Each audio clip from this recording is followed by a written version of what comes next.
Yeah, I love that. So let's unpack that a little bit further. So food and beverage is, at the top priority of how it's affecting us. I would guess that, so I've talked a lot about on this series my personal health journey. So about 10 years ago, I was starting to get pretty significant headaches. And so I went to see a series of doctors. I saw the neurologist. I started checking the big ticket items first. Like, let's see what's happening up there. Make sure you don't have a brain tumor. Yeah. So I want to rule that out is fine. Next. Oh, but the neurologist said, oh, you just have migraines. So here's pills. And I thought, okay, I'll try this. But then as I extrapolated that idea, I'm not going to take that until I die. What else is there to do? So I went to a heart doctor. Anyway, it was a very myopic. But what about what's causing them? Right. If you don't know what's causing it, how do you treat it? It's like everybody comes in, I'm depressed. Well, here's an antidepressant. Right. When there's 100 different causes of depression, Yeah.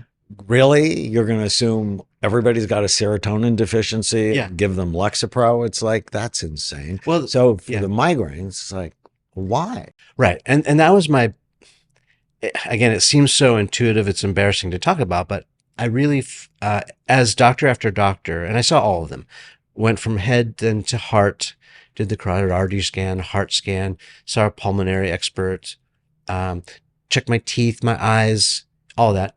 And each one had a very myopic view of their specialty, which is fine, understandable. But they didn't talk about the causes as much. And so I felt like I needed to take responsibility for my own health. I needed to take that back and be responsible. And so I started to research more about the foods that I'm eating, how much am I working? How much am I sleeping? All of these contributors that were probably affecting it. So you touched on food and beverage, alcohol, obviously. We're numbing with other or escaping with other things. What are some of the other? Mushrooms, they're in. Okay. Every interview, I'm like, what about psilocybin? And I'm like, and why is that a good idea? Yeah, people are. I get insights. It's like they're polluted insights. I read Will Smith's book in February of last year, right before the Oscars, when his life blew up. Yeah. And he said he'd gone to South America and did ayahuasca 14 times. I'm like, well, that didn't fix anything. Wow. Obviously, if you're slugging Chris Rock on national television. Yeah.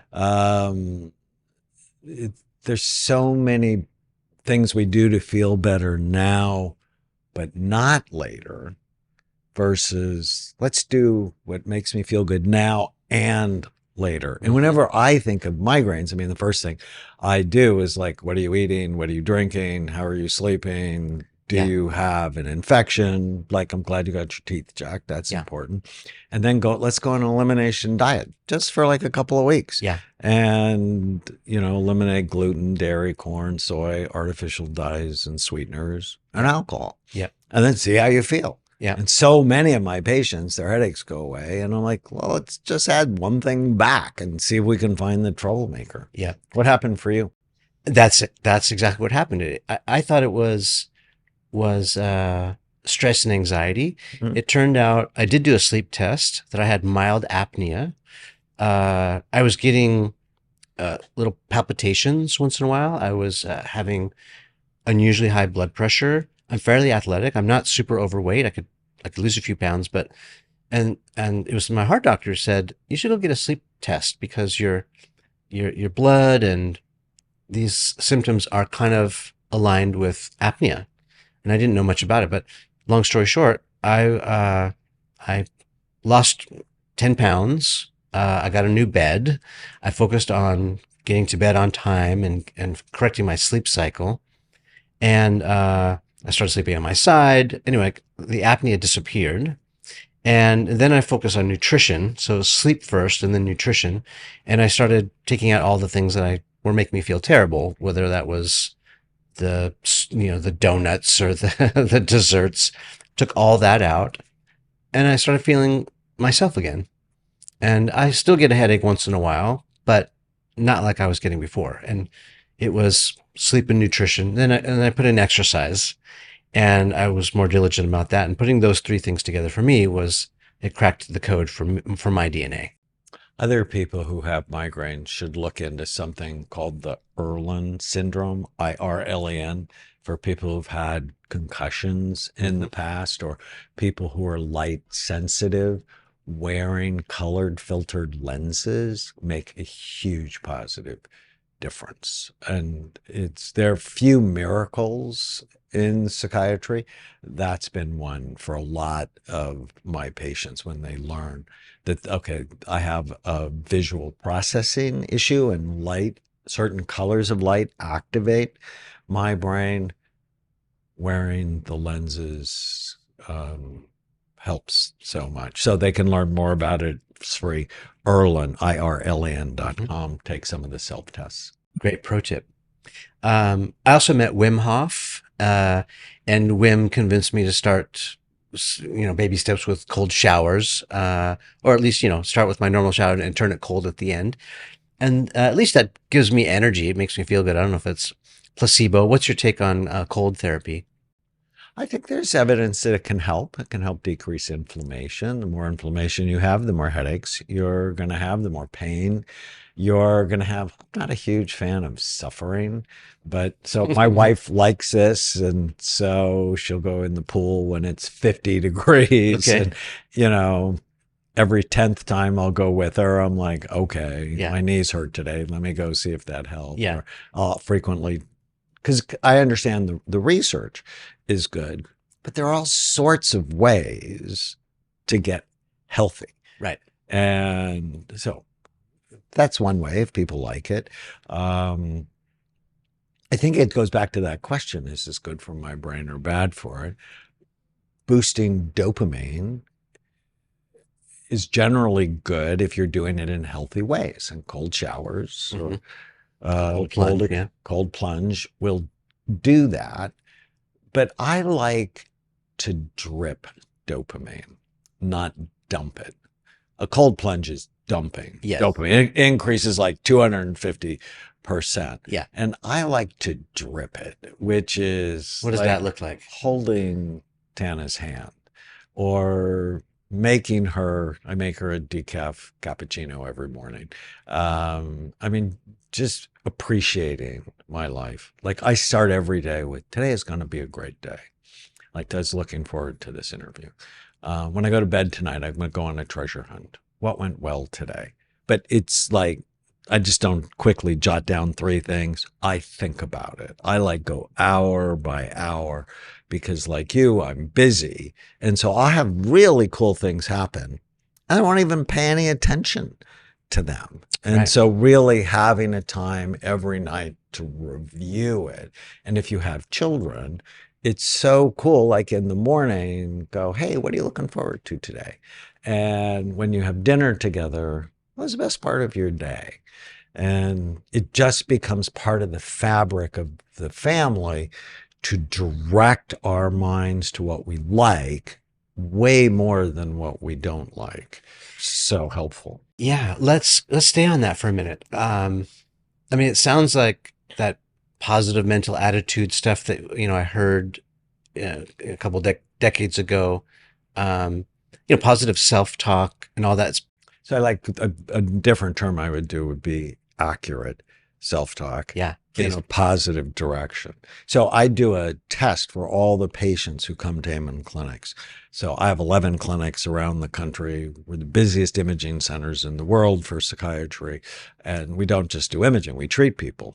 But I give them a test that looks at negativity bias versus positivity bias. And people who have high negativity bias, they suffer way more with anxiety, with depression, with trauma.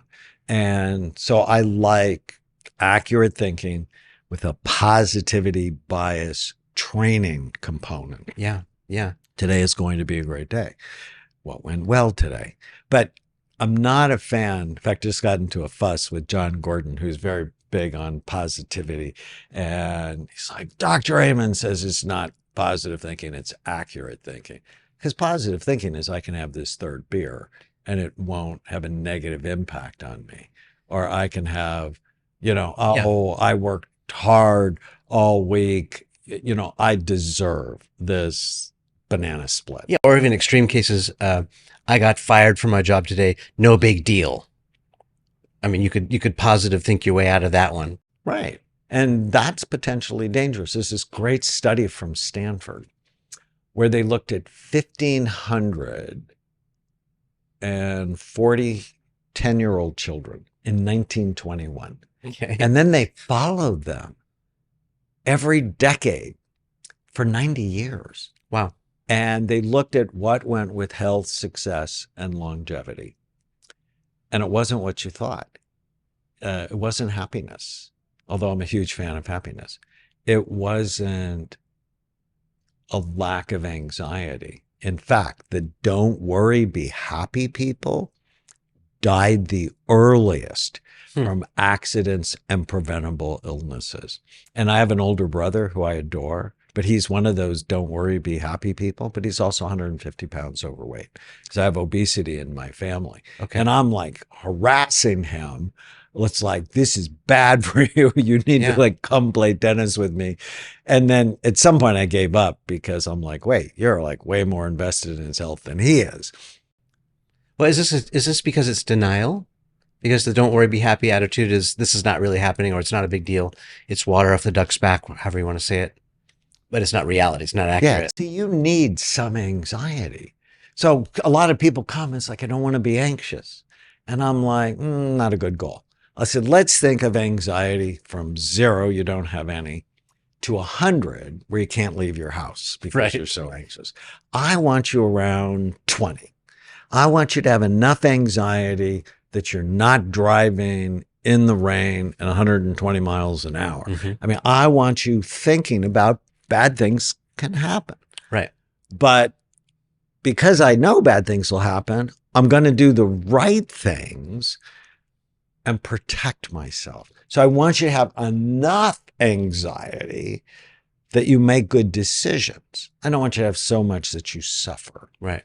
But low anxiety people suffer way more than everybody else because they end up filing for bankruptcy or they end up dying early from obesity or diabetes. And we're on this whole new, you can't talk about obesity, right? Can't fat shame anybody. I published 3 studies that show as your weight goes up, the size and function of your brain goes down. So when I talk about it online, I get all these haters and I'm like, my favorite New Testament verse is John 8:32. Know the truth, and the truth will set you free. When I figured out that connection, first through an article from the University of Pittsburgh, I lost 25 pounds.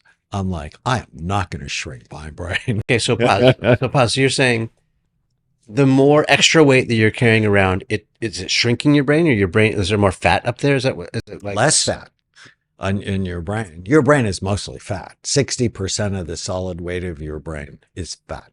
So if someone calls you a fathead, say thank you. But let me just back up just a second.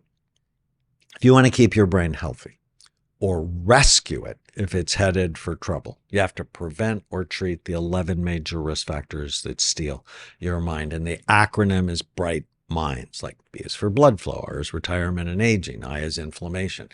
D is diabesity. If you're overweight and or have high blood sugar, that's really bad for your brain. Well, what we discovered is if you have just that one risk factor, you have 7 of the 11. You have less blood flow to your brain looks older than you are. Fat produces something called inflammatory cytokines, fat stores toxins. This is problematic. Fat takes healthy testosterone, which is really important, especially for men, and flips it, actually changes it to estrone, which is a cancer-promoting form of estrogen. And so if we look at our society, that 50% are diabetic or pre-diabetic, 72% of Americans are overweight, 42% of us are obese. This is the biggest brain drain Yeah. in the history of our democracy. Yeah. It's insidious. I'm not aware of it. I mean, that's shocking to me that you say that. But now I want to go out and maybe lose a little bit more weight. Yeah, I coined the term the dinosaur syndrome. I almost wish I didn't. But, big body, little brain. You're going to become extinct. We need to get much more serious. So the whole Supersize Me campaign with fast food restaurants is just a disaster. And it's not only calories, it's partially calories. This is 1982 on average, Americans drank 225 calories a day. Today, they drink almost 500 calories a day. That extra 250 calories a day will put 23 pounds of fat a year on your body. Yeah. So no wonder we're always trying to lose weight. So the fastest way to lose weight is stop drinking your calories.